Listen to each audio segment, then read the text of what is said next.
विश्व पुस्तक मेले का आगाज हो गया है, जो कि 18 जनवरी तक चलेगा और इसमें लाखों लोग शामिल होंगे और कई बड़ी हस्तियां भी कार्यक्रम का हिस्सा होंगी। और इसी कड़ी में केंद्रीय मंत्री एसपी सिंह बघेल भी थीम पवेलियन पहुंचे। संवाददाता हिमांशु दुबे ने एसपी सिंह बघेल से खास बातचीत भी की।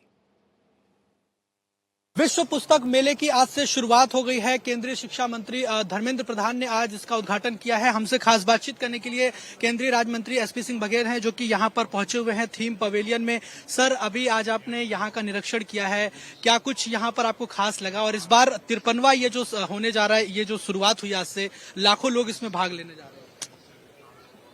मैं एनबीटी का धन्यवाद देना चाहूंगा और शिक्षा मंत्रालय का कि उन्होंने यहाँ भारत मंडपम में विश्व पुस्तक मेला का आगाज किया है।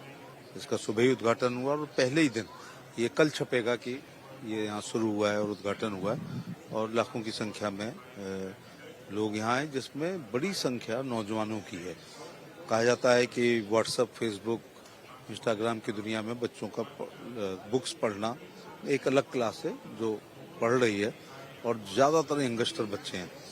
और जो थीम पवेलियन है उसमें आकर एक शौर्य का, त्याग का, बलिदान का बोध होता है और उसमें परमवीर चक्र विजेताओं के नाम, उनका युद्ध, उनकी बटालियन, रेजिमेंट का नाम है। तो ऐसे कई बार बच्चों को पता ही नहीं होता है। कुछ नाम बहुत फेमस हो गए हैं, लेकिन कई ऐसे हैं जिनको परमवीर चक्र है। परमवीर हमारा सर्वोच्च है, उसके बाद महावीर है, उसके बाद अशोक चक्र है, लेकिन परमवीर चक्र ज्यादातर मरणोपरांत ही लोगों को मिले हैं। तो उनका एक त्याग, तपस्या, बलिदान और अद्वितीय शौर्य का जब परिचय देते हैं तब ये मिलता है। तो ऐसे लोगों से हमें कम से कम अपने पुरखे की पहचान होनी चाहिए। ये तक्षशिला का देश है, नालंदा का देश है, विक्रमशिला का देश है।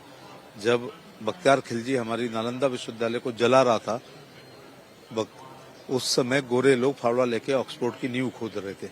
तो इतना पुराना मामला। जब हम दर्शन, भूगोल, नक्षत्र ज्ञान, विज्ञान, कला, ये सब दुनिया को पढ़ा रहे थे। तो किसी देश को मानना है तो उसके साहित्य को नष्ट कर दें।